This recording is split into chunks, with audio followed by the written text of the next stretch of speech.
Hello. Hello. Welcome, Matt. Thank you so much for joining us today. Hey, Matt, what's happening, bro? Hey, happy, what month is it? April? Happy April to all of you guys. Indeed. It's good to see you. You're looking great. Thank you. Hey, man, where'd all your hair go? Donated to science. The comb over wasn't looking so great anymore. I had to go, shed it.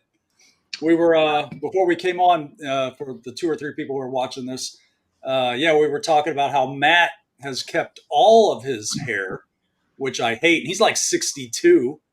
And Jared just turned friggin' 50 practically, and look at him. So Yeah.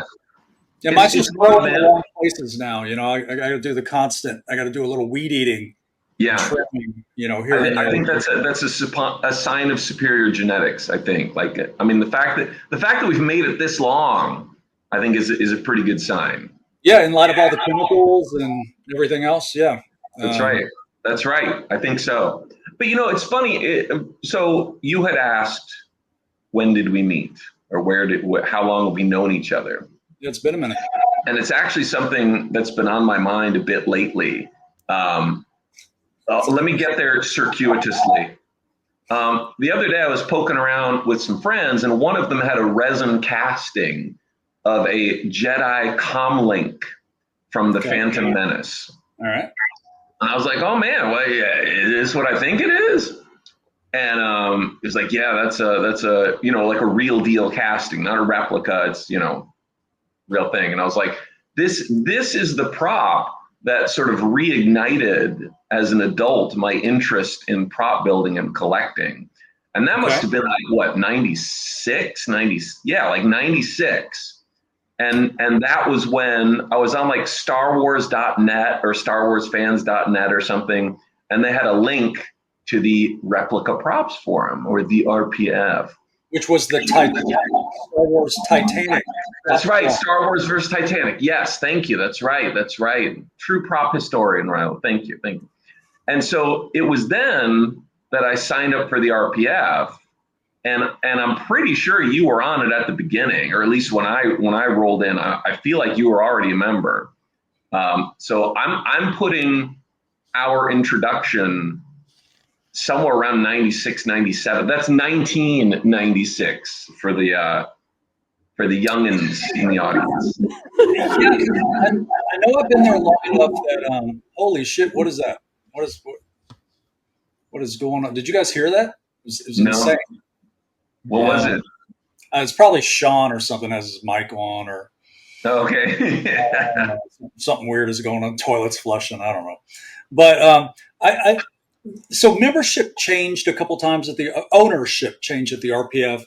Yeah. And the count changed a couple times of where it would list when you joined. And I got my notice about 2 weeks ago, 3 weeks ago, maybe, that I'd been on there for 25 years. So at the very minimum, it's that. And then I know it was a little before then. So it's funny how long you can know somebody, feel connected, and never having been in the same room. Yeah. So we were talking about that phenomenon. Adam Savage and I, have known each other for freaking ever, done so many little deals back and forth with each other. And we finally only got in the same room. Where was it? In Dallas? Was it Dallas last year or Colorado? Yeah. Yeah, I think it was Dallas, because I don't think he was at Denver in. Yeah. So then we had to think about it for a minute. We're like, bro, is this? And it was like, yeah, isn't that weird? How you can have these online relationships, and it's like having gone to school with somebody. You just known forever. So exactly. we have indeed, and you have indeed endured me for over 25 years.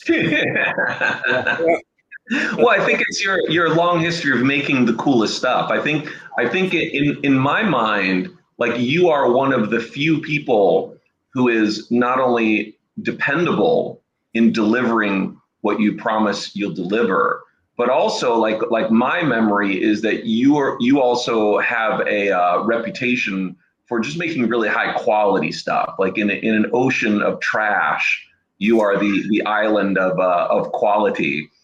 And that just turns out to be like, and like you said, you've been at it for 25 years. Like you see a lot of people who come in, they do a couple cool things, and then they just drop the ball and end up, running with a bunch of money. Or then there's people who just make trash for 20 years straight. So I think on a personal note, I think that's why I always held you in high regard, because like the stuff you make is really cool and you actually deliver it. So, dude, too kind. Stop. Very, All right, very, Andy, send him the check we talked about. Shit, get it over with. Matt, that's too kind. Thank you, bro. Thank you. We were talking a couple of weeks ago about just the formula of making a prop company work. We were whining about tariffs, and that's the main thing. And in the last couple of videos, we were kind of just speaking to, it doesn't seem like such a hard formula to make this work. Make what you say you're going to make, ship it when you say you're going to ship it. And if you can't, because all kind of shit does get in the way, at least do some updates. Be kind enough to bring everybody up to speed on where you are. Sure. And then the one thing we really tried to do different was, and you've seen this a million times, where it's where a lot of prop makers get in trouble, whether they're private builders, stepping on a few IPs here and there, ever so gently, on prop forums, or whether they try to do this thing. They have that phenomenon where they make the one piece, and then that's got to pay for the next run, Right. run, and so on.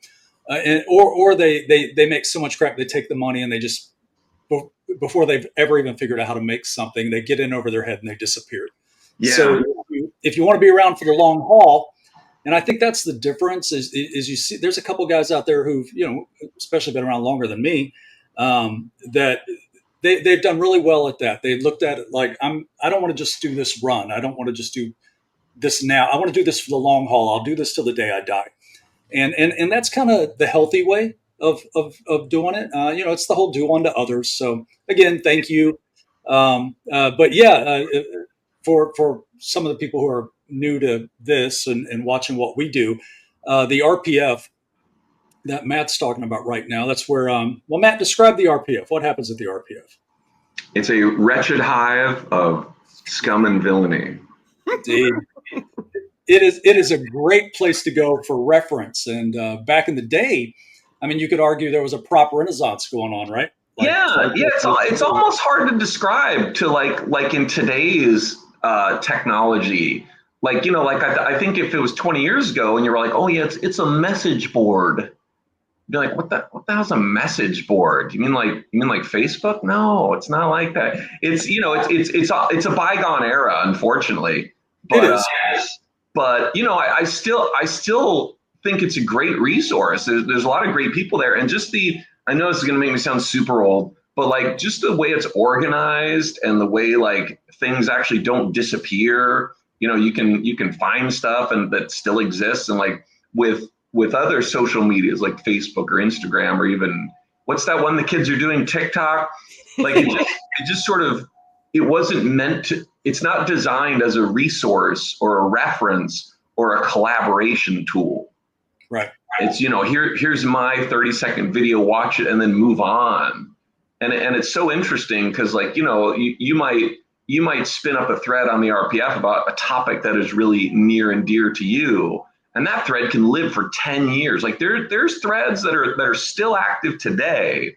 Like there's one with like Tony Stark sunglasses, like people are still, finding and sharing information about Robert Downey Jr. costume pieces. There's like there's a thread called Wolverine All Day Baby, where it's like, people are just collaborating on things they find or things they buy or things they make. And like, you just don't get that, I feel, on more contemporary social media. So, I mean, that's what keeps me going back. Like there's still stuff there and there's still really interesting people there. And I want to get this cliche out of the way really early because I think it's important. And it's that whole thing about how it's not necessarily the journey, it's the friends you make along the way. And I think that's really true, but more true for sort of more of those what are now outdated social media platforms. I may be wrong, but I just don't feel like I have made, well, let me start again. I'll speak for myself. I have not made the type of long-lasting or meaningful connections on places like Instagram that I did on the RPF. I mean, like, I think, Rye, you're a good example. Like, we've already established, we connected 25 years ago, and and here we are. So Yeah. that's cool. Yeah. Jared, when did you, Amy, you've been over on the RPF, right? You've kind of lurked and been around for a bit. And I have Jared, I have only lurked on that site, and primarily like what Matt mentioned, it's a great resource for reference.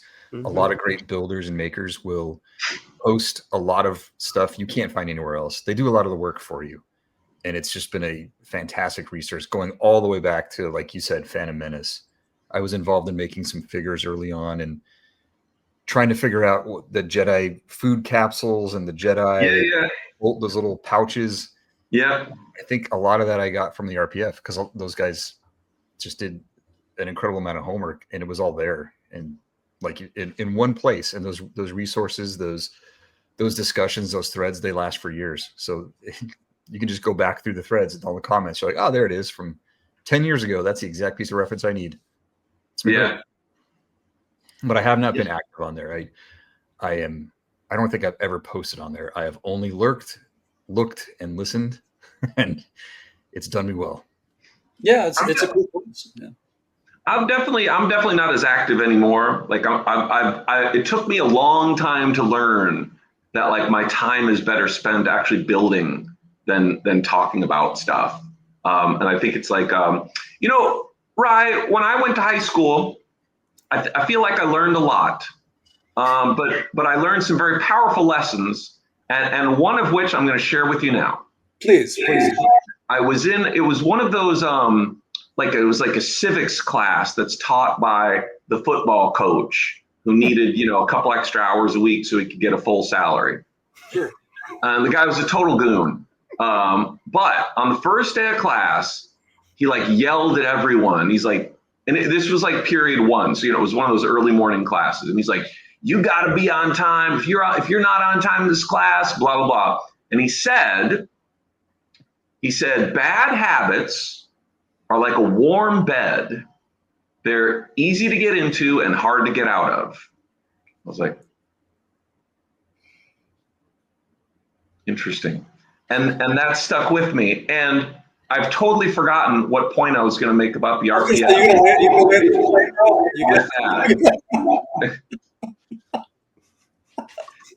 Damn it, I lost it. We can always put an edit here, and it'll seem like you're profound if we could get Sean to plug it back in. It'll where you actually landed your point. That I saw it leaving your body. I think an important part of being profound is not knowing what you're talking about. I think those two go hand in hand. But I did have a civics teacher he also doubled as the industrial arts guy who's like, this could happen to you if you don't pay fucking attention. He was that guy. Yeah, that was I had Mr. Micheletti was that guy from my school. Yeah. Do they even teach industrial arts anymore? It's kind of like hunter's ed. Those are two things you just don't get anymore. Damn, I totally forgot what I was going to say. Yeah. Well, I'm trying to give you a minute. Jared, did you have a hunter's ed? Amy, did you have hunter's ed? What was the lead into that? Bad habits. The punchline was bad habits. You're going to tell me you don't have any bad habits?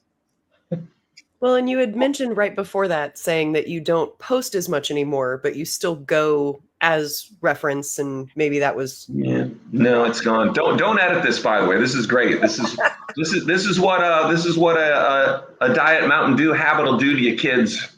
I love the Diet Mountain Dew. Like I've said, I'm back on the juice. As of today, I'm going to be a much happier person. Dude, life's worth living, man. It's worth living. My energy levels are up. I feel great. I don't get to the RPF. We'll wrap up on the RPF. So I don't get over there as much as I used to either. I mean, I try to peek in, answer a few questions now and again. But the main thing is since I don't have a governor still, I can't be like I once was, so outspoken, such a free spirit on the RPF. Right. So to keep myself out of trouble, I generally have to stay off, to keep wild shit from flying out of my mouth. And I go back the next morning, like, oh God, what did I do? Edit. So no, I don't really have the time to go over there as much as I used to, but it is interesting. Like we were talking about some mutual friends earlier how so many of us bonded back in the day Yeah. over there. And still, we get little time can get between us now and again, but when we catch up, it's that good thing where it doesn't seem like any real time has passed. So even Paragon, us as a company, we wouldn't exist if not for the RPF. Thomas and I, who started Paragon, we met there. He would jump in on my runs and pick up a couple of everything.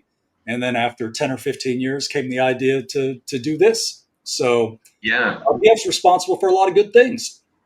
Yeah, absolutely, absolutely, and I really hope that Paragon is the company that goes the distance. Like being a working professional myself, like starting a business is hard. Most businesses fail for reasons that could, myriad reasons. Who the hell knows? But it often seems like prop making businesses are prone to bad tidings. But I always think like it's not prop making business. Like just starting a business is really hard. I think the numbers say something like in the first year, 90% of all small businesses fail. And in the second year of that remaining 10%, 90% of those fail.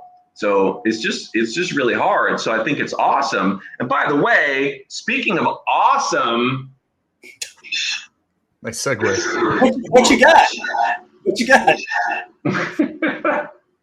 There's a few things in my sweet short life that have really captured my attention, that have captivated me and moved me forward on a quest. And this is one of those. So like I would say like between like R2D2, Luke Skywalker's lightsaber, the Batman spear gun, the 89 spear gun, the 89 Batarang, and as mentioned, for some weird reason, Qui-Gon Jinn's Jedi communicator. Those props just sort of set me on a path. And of course, the Michael Keaton Batmobile. So when you guys announced you were doing this, I was very excited, but also like that prop's a hard nut to crack. There's a lot going on in that piece. I think a lot of people would look at that and be like, oh yeah, that's not complicated. Lot going on in it. And many have tried before to varying degrees of success. But when you guys delivered that piece, it's just stunning. So kudos to the whole Paragon team for, if anything, sort of closing that door for me. Like, that movie came out in 1989. And I think I got this, 9 months, a year ago. And that's it. It's done. In my mind, this piece is the chef's kiss for that prop. And I think that's great. Like, I don't think a lone wolf on the RPF junkyard would have the resources, wherewithal, or skills to pull off a piece of that caliber, quality, and to my eye, accuracy. And I think that is where the true power of endeavors such as yours comes to bear. You can make fantastic stuff. So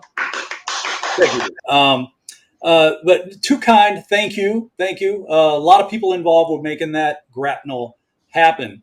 That piece got put together old school style, standing at an old Inco engine lathe or a mill, and then doing a little lathe work. And there was a guy that I used to build a lot of my stuff with, who was involved with that. I wish he could. I don't want to drop his name. I wish he could be involved in a lot of things moving forward. He's just getting a little older, and I can't seem to draft him on some of my silly ideas as much as I'd like. But that was a fun piece. And we talked. You mentioned it a minute ago. You mentioned the Batarang. I know you've got a passion for the 89 Batarang. Yes, sir. And we've talked about it once or twice on here, how that was. Every once in a while, we'll talk about just some stuff we wanted to get to that just time wasn't on our side. And I've talked about that piece and how we kind of drafted you to help us with that. And we didn't get there. I mean, it depends on what our relationship is with WB moving forward, if Sure. we'll revisit that. But also Thomas, our guy, loves that as much as I believe you guys connected over that, right? Yeah, absolutely. Yeah. I mean, you want to talk about that for a second, because it's one of those pieces that when you just throw it out there, people think about it as, oh, it's a one-sided. There's the misconception with it. Go ahead. Yeah.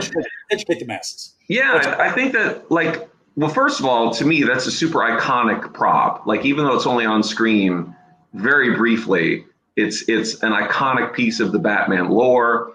And I think for that Tim Burton movie, they definitely went a different direction with the art design for that piece. And I just loved it. When it first shows up on screen, it's that really tight shot of him snapping it open. I'm like, man, that's so cool. I want one of those. And I think a really interesting thing happened along the way. And it was Mr. Steve Dimzo produced a replica of it, which I believe he purported to be made using reference of a real deal piece, which I do not believe is entirely true.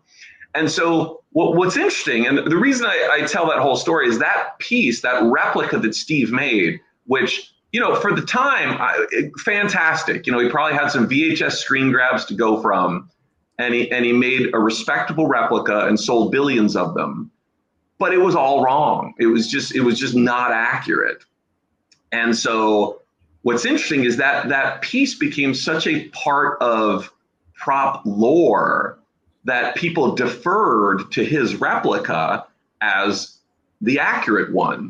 So anytime someone would make one, even the one NECA made, clearly uses Dimzo's as its primary source.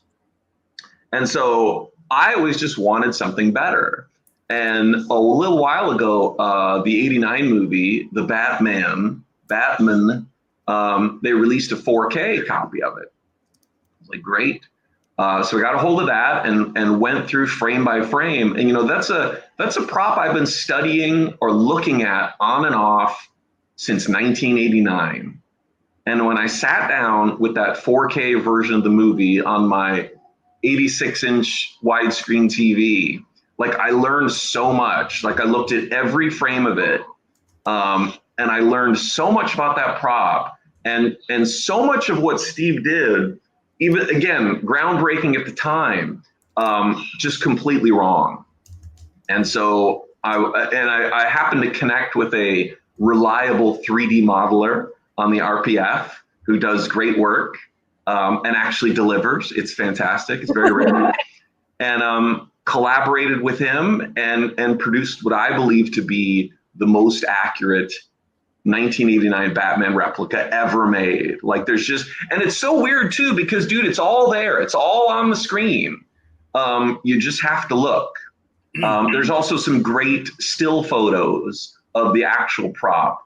I want to say they might be Herb Ritts photographs from the original movie, and some of those got published. A friend of mine has, like, the original negatives. So, like, getting access to all those to solve some mysteries and really just banging my head against it for like 2 months. And I swear every time I looked at a frame of film, I would have to reassess my previous assumptions. And I've got to imagine for the Batman spear gun, that type of thing happened also, just sort of constantly reassessing the model, finding new information. And Rye, I don't know if this played a hand in the development of your piece, but for the first time, Prop Store actually had a screen used piece available. So we got really great images of a real deal, if I remember correctly, Batman Returns used spear gun. And prior to that, we were all working off the same reference and photos. So, like, it's great that, whether it's the 4K version of the movie or Prop Store releases photos of something that's up for sale, like, what a great time to be alive. Yeah. We always joke when you're building, especially on a long build like that, that's got a lot of, just seems like it's never going to end. Oh, and the live reference, there's nothing in the wild, right? To your screen cap, and you're going through whatever photo you can zoom in on a gazillion times, a lot of noise. It's always the case after you've done the hard work that the prop shows up for auction. 100%. Or its cousin. You know, the tricky thing about the prop store piece, of course, that's the Batman Returns one. So you got to speculate that we don't know for sure that was, you know, hung over from '89 Sure. or rebuilt. And then you've got some of the pieces that had mechanics built into them to do a things where, you know, the size would have been slightly larger to accommodate.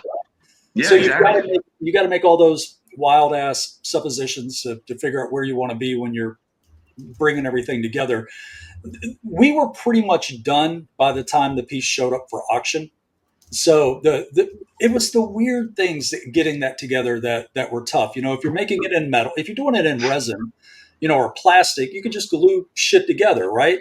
But when Yeah. you're looking down the business end of like the grapnel in front of you, you see how the pieces are, how they're just offset and put to, and how are you going to bolt that on and then hide your work, you know, Yeah. as little things like that were the tricky part with that. And then how are you going to make it, you know, the first thing, it's like a cryo can, you know, the first thing people do when they get a cryo can in is they click click click click, they open and close it a million times. So we knew that would happen with the grapnel. How do you do that so nothing galls? How do you know, Right. with how do you do that so you know, it can hold up to that kind of abuse for a lifetime of collecting. You know, those are the difficult things. Is making homogenizing it, you know, for Sure. the collector while staying as dialed in on the detail as closely as possible. There was a lot of work in that. You know, it's out of all the things we've ever made, that's one of the most laborious pieces. And while it is popular, there's certainly other things we do that are more popular. I thought for sure we'd be through those by now. We still have some in the warehouse of the grapnel, and that was one of the first things we did. We were out to, you know, show we could get it done, make a name for ourselves. But Yeah. yeah, it's a favorite piece, and it's definitely got its own. The niche is quieter than some of the others, which that actually surprised me a little bit because back in the day, if you wanted one of the better ones made was Steve. You mentioned Steve earlier. Well, yeah, you know you got one. There's one in your. There it This one is. right There you go. But you know what? It's not all metal. I thought forever that his was all metal, and it's got a lot of metal in it. But I think this piece. Yeah. Yeah. There's some. Yeah. there's a lot of metal in there, but it's smaller than ours. It's and you know I I worked with Steve over at QMX, and Yeah. uh, he did his due diligence on the piece for the info that was there. Yeah. Uh, and probably I forget who he told me he got that from back then because I'd ask about it. But same thing on the. I believe the grapnel. I think the story went the grapnel and the battering were on display at something in Japan, and he had a Yeah. Yeah. friend. Yeah. That's the story. Yeah. That's Yeah. the story, and he stuck to it pretty good. But when you really dig in and start bringing that thing together, it's a little petite. You know, his is a little I think on the smaller side, and then. You know, Adam was very kind on a review of that grapnel for us. So we were happy to go from that into the capsules. And we, like I said, wanted to do the 89. And hopefully you have some pictures. Do you have pictures of your new badass super duper end all be all 89 battering? I think there's one on my Instagram, but I don't have any handy. If when we get this done, just shoot them over to Amy if you want to show them Okay. off, and we'll plug them in as we Yeah. go. Sure. Sure. It's again, it's a weird piece, the 89 batarang, in as much you think you know it. And you're right, in everybody's mind's eye, you know, canon's been set, the feel has been set. You think you know that thing until you start digging into some of the odd things on it. And then if you Yeah. want to replicate, like, I don't know if you can find the picture, Sean, but we put a prototype photo up. You saw it, Matt, the prototype we did in metal, the one piece. Yeah. Yeah. Yeah. We stuck it up for a minute, and then when it looked like we weren't going to be able to get there, just running out of time, we pulled it. But the prototype was nice, and then Tom went nuts, and he's like, well, "Let's just start putting are there bungees between the blades? How can we realize it in metal?" I mean, nobody would have paid for this thing. It would have been so Right. expensive. Right. You and I would have had one, and Tom would have had one, and Amy would have got one. Yeah. Jared and I would have mooched one somehow. the team, that's it, because nobody else would have wanted to climb that mountain for such a Right. seeming. It's deceitfully simple looking. Yeah, yeah, and yeah. Of course, I absolutely agree. Absolutely agree with all that. And I think the other interesting thing, and I don't know how this plays into your business model, but NECA, they released their toy version, and it's like it's like $12, and I feel like for so many people that scratches the itch. It's not right. It's clearly a Steve Dimzo inspired piece. Excuse me. But it's like it's got all the tells of a Steve Dimzo piece, which is fine, by the way. I mean, if I had to guess, the person at NECA was tasked with designing it, and they just Googled Batarang, and they came up with a bunch of Dimzo stuff. I mean, it's got the blade shape, it's got the way these fins are, like that's all. It's all Dimzo stuff, which is fine. But I think for the average person, or more than average, this is going to scratch the itch. So if you roll out a product, it's $299. And it comes in a nice presentation box, and you swear up and down that it's dead on accurate. Matt Munson will tell you so. I don't know what the market is like for that. It's weird. I'm with you. I'd buy one, but is there a market for that? I don't know. It's tricky. So we've talked about this before. I don't like it when companies, not singling anyone out in particular, but there's this phenomenon now. If somebody makes a whatever, it always says prop replica on the box. It doesn't matter if it's half scale, 3/4 scale. If it's plastic, it's a prop replica.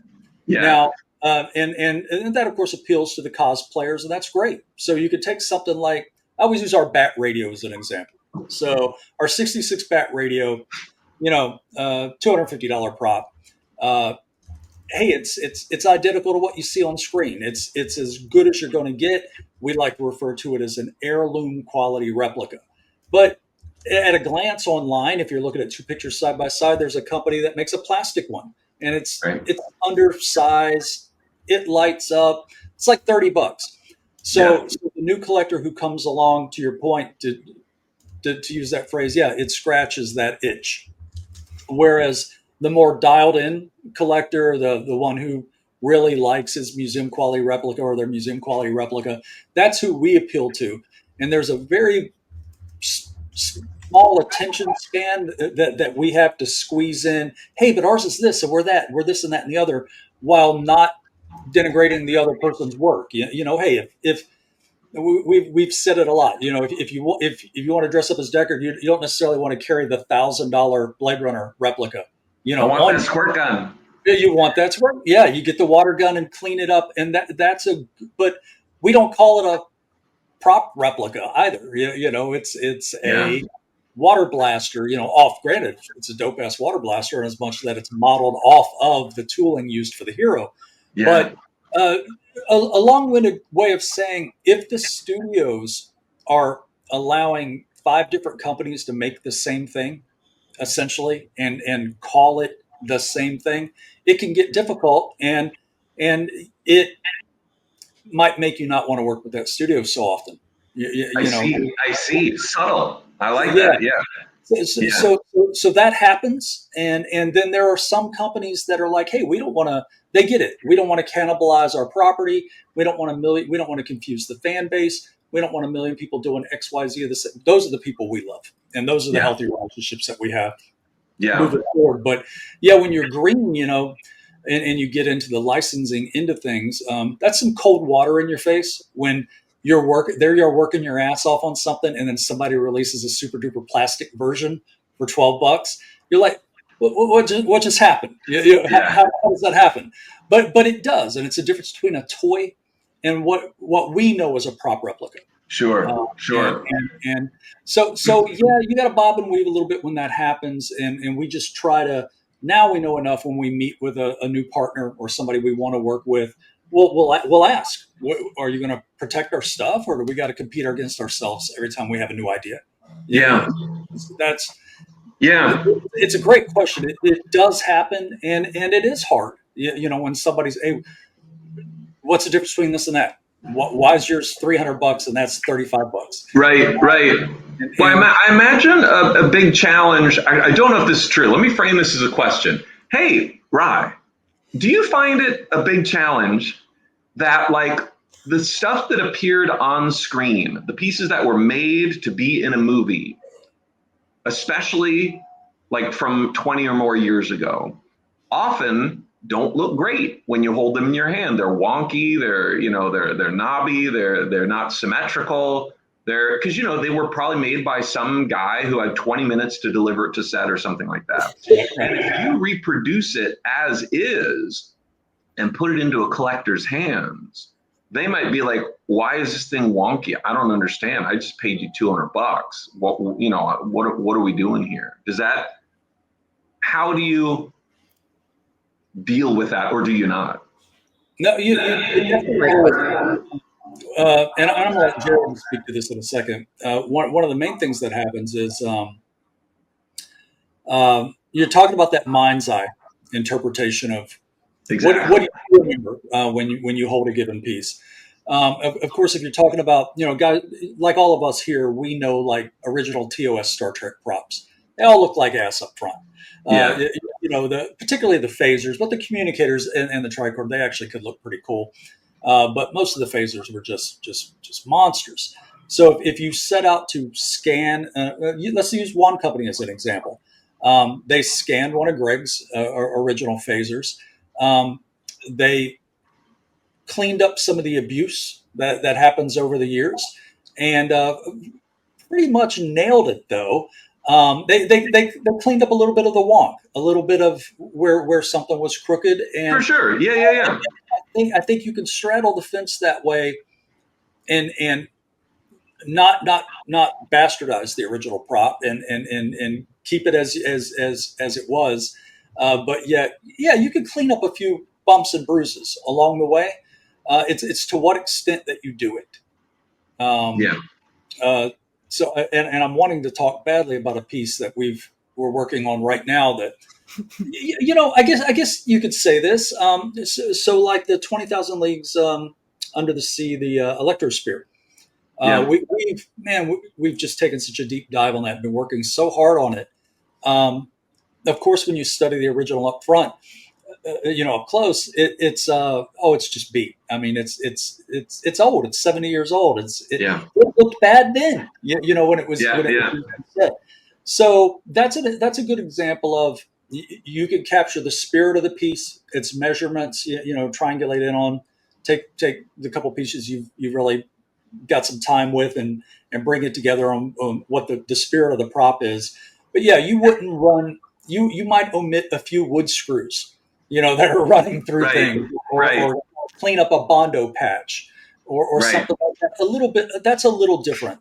You can look at something like the original Batarangs from '66 Batman. Most of those were bad then. Had bad paint on them, and then paint after paint after paint, they get an alligator skin going. Yeah, little things like that you want to clean up, but most of the time, I think we try to stay. I'm a purist. I want it like it fell off the screen, but I think you can clean up bumps and bruises that it's picked since it was used. What do you think? I think I definitely lean towards the mind's eye version of it. Yeah. Like I like the cleaned up, non-wonk. Like when I built my first R2D2 name drop, like I wanted him to look like he rolled off the assembly line. I didn't want him to look like it was in the movie. I wanted it to look like an in-universe. What would an R2 unit look like if it just rolled off the assembly line? And of course, that made the build 1,000 times harder and more expensive. But I tend to gravitate towards that. And when I think about things like the Batarang, great little Steve Dimzo story, by the way. Everything you just said. Let's say best intentions, best possible output, everything goes your way. The minute you introduce it into the manufacturing pipeline, all bets are off. Like stuff can go sideways so hard through no fault of your own. And my favorite Steve Dimzo story is when Master Replicas was producing their TOS phaser, the original design, and all of the drawings had a little pager motor in it, so it would vibrate when you pulled the trigger. And just one day, the factory just took it off the drawings.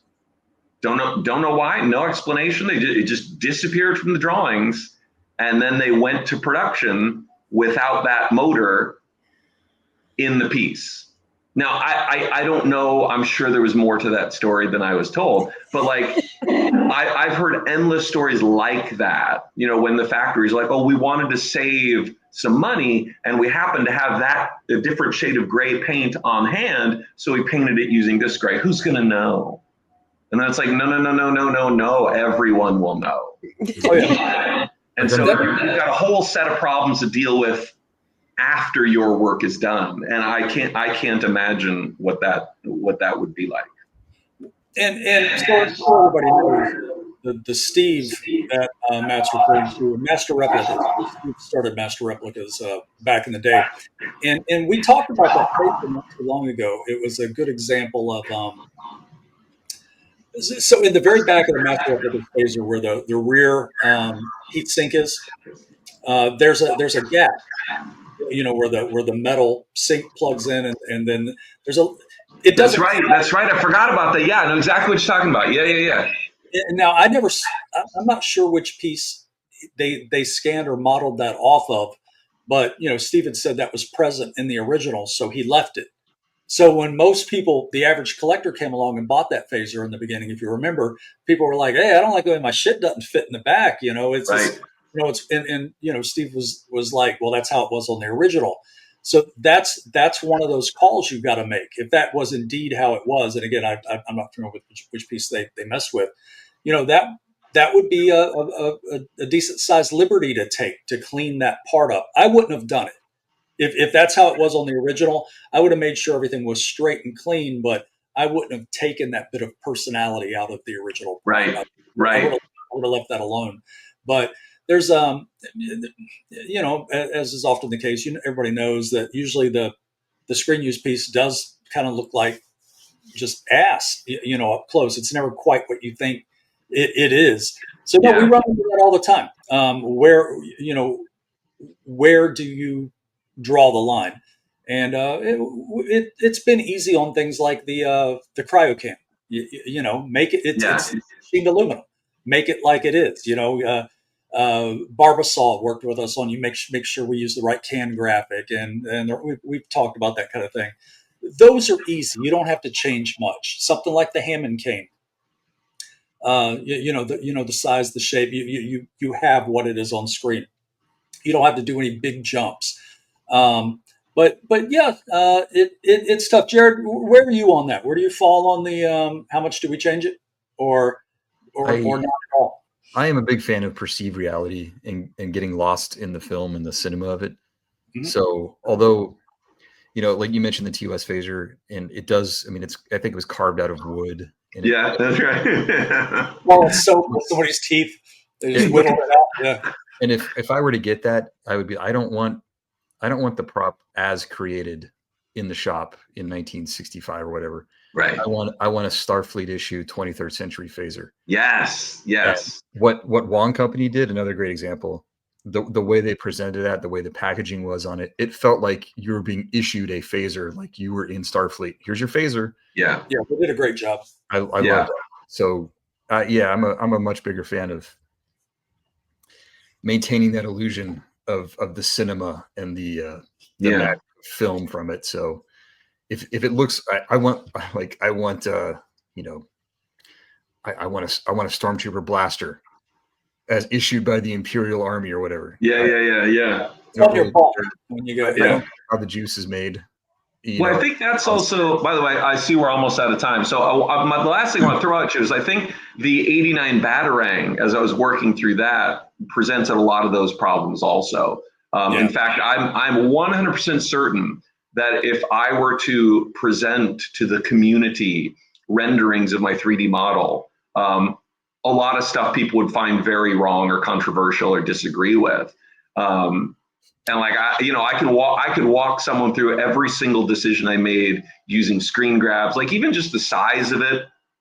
it's Batarangs a great example where the left side and the right side are not symmetrical. They're very differently shaped. And even the front face and the rear face, they're very different.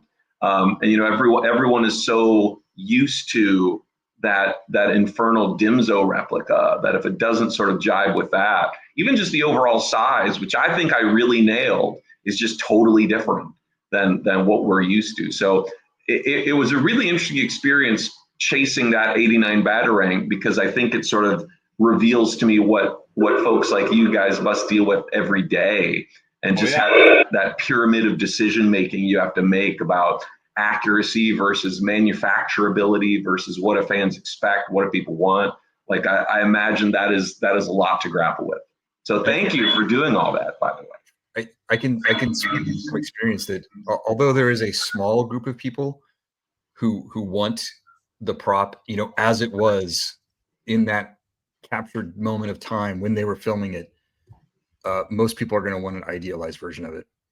It's I think that checks out. I went back in time and I took Darth Vader's helmet off of David Prowse and brought it into the future, and I said, "This is it. This is the one." It came off of the colors. You'd get a lot of people who go, "I don't like that. It doesn't look right." Yeah. There's something off. It's asymmetrical. The color's weird. I mean, no, but this is the one. Everybody knows better. Yeah. 90% of the people would be like, nah. You'd have 10% of the people would be like, oh, that's awesome. That's the perfect example of what I want. They are the minority in that respect. That like the prop element rather than the fantasy perceived reality of it. Yeah. Vader helmet's probably the most iconic example of this whole little genre that I can think of, because the real deals are so wonky and lopsided and beaten up and messed up. And I think I remember EFX actually did one where it was like, here's what they used in the movie. This is it, wonk and all.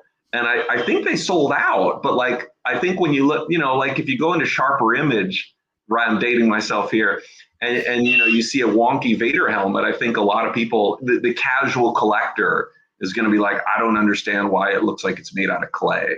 Yeah. I want something that looks like if they made a robot man in the future, I want it to look like that. So it's interesting. I think it's like it's so funny to me that like you can obsess about so many things in this hobby. You can kind of pick your poison.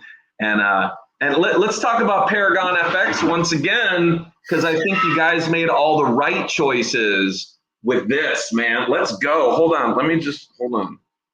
I can't even believe you had the little, I didn't even know. You know that scene where Batman shoots the Joker's legs and it wraps around the gargoyle?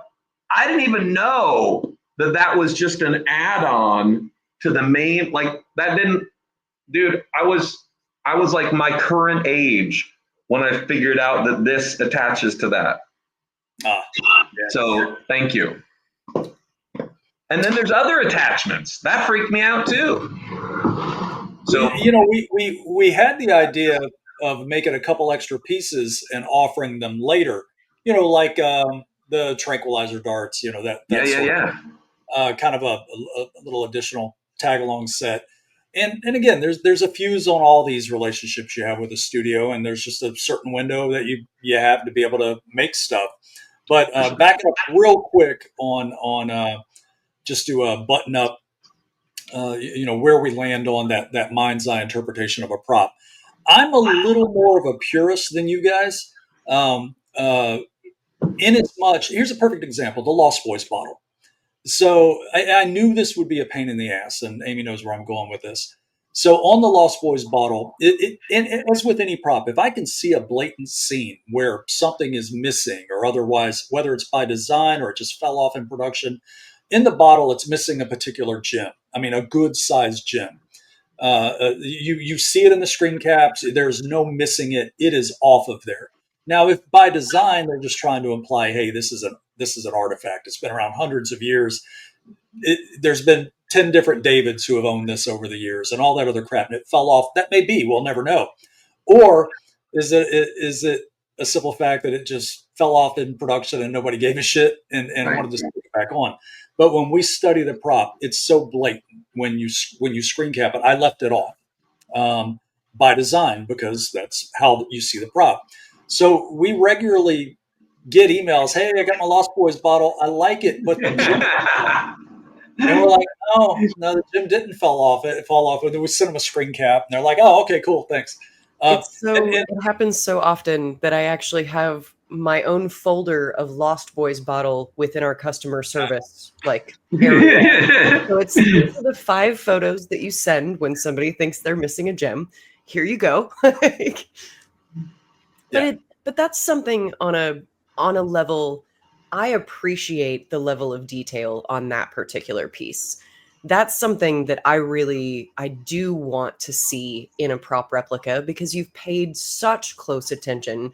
You've gotten all of these references that very clearly show in multiple different scenes throughout the film, which we all know they could have been filmed the same day.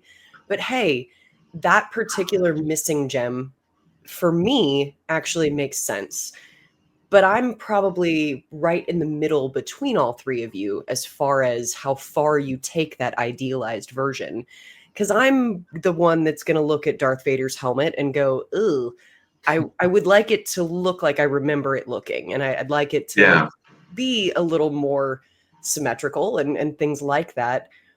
But on the other side, if you told me the reasons behind why something's a little off, I'm probably more along the lines with Rye of, okay, I see where you're going with that. You accomplished what you're going for, and I accept that. May not be the prop I buy, but I at least accept the fact that you've put thought and effort into it that way.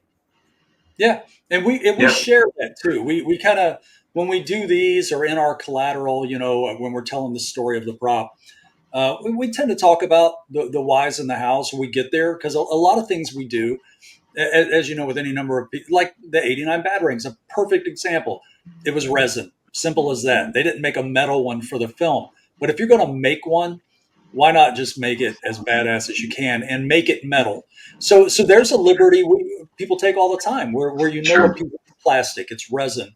But why not jazz it up, make it feel cold to the touch, what you know from the film. And I think you can do that is if you're able to say, hey, this was scanned off an original, we're honoring the history of the piece, nothing's changing there. Very much like, again, Wand Company, when they talk about their communicator, they'll talk about the Kydex, the dimples in the hair cell Kydex, the old camera plastic that most people know that texture from old cameras in the 60s and 70s.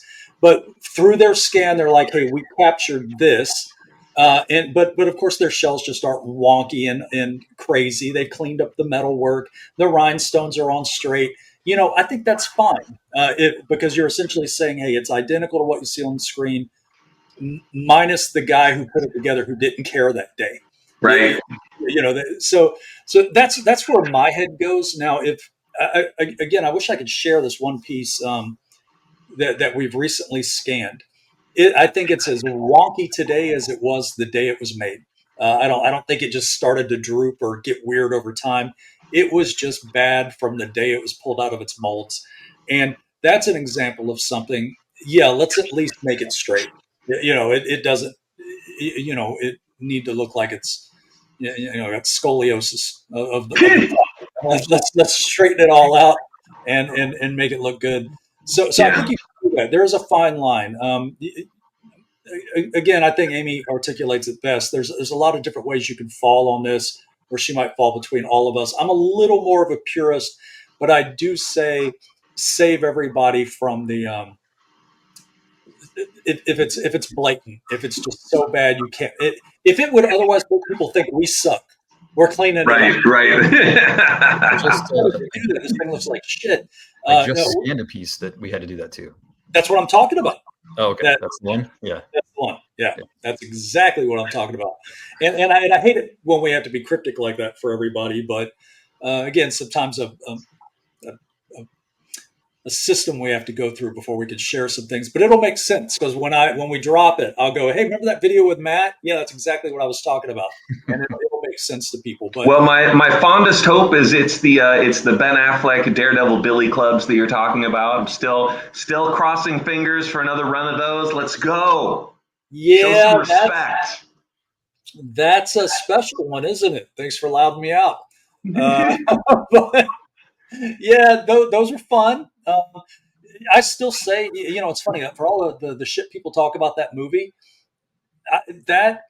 It's all about the prop, right? That the entire movie is about the club and what it does. I mean, it's a movie about a prop, and I love that movie, man. I love both versions of that movie, the director's cut and the theatrical, and it was such an innocent time in the superhero movie game. It was just a different time, and they were making movies differently. And my minor rant about Ben Affleck Daredevil, like it is so amazing.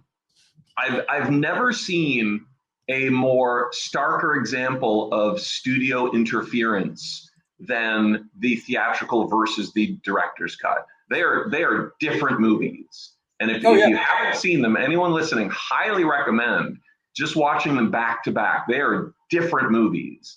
And it's so interesting how, like, someone probably, high up the chain was like, we don't want that. Let's take that scene out. Let's delete that scene. How about instead of this, we do that? And like, it's so wild to watch it. Like the second one really captures, the director's cut, I should say, really captures the spirit of the character much better than the theatrical. And I wonder, had they released the original vision for that movie, would that have changed the trajectory of superhero movies that we see today? I love it. That is a wonderful place to bookmark, Matt, because I've got to cut us off, because if we do not close this out, we're That's not right. We're going to be in 3 parts. So let's say thank you. We're going to have you back. Thank you for being on. Stick around after this. Don't bounce, because after we close this out, I want to talk to you. But thanks for coming on, and I want to see you soon. So no, thank you all. Great discussion. Pleasure meeting you guys. We'll see you for the next one. Absolutely. Thank you so much, Matt. Bye.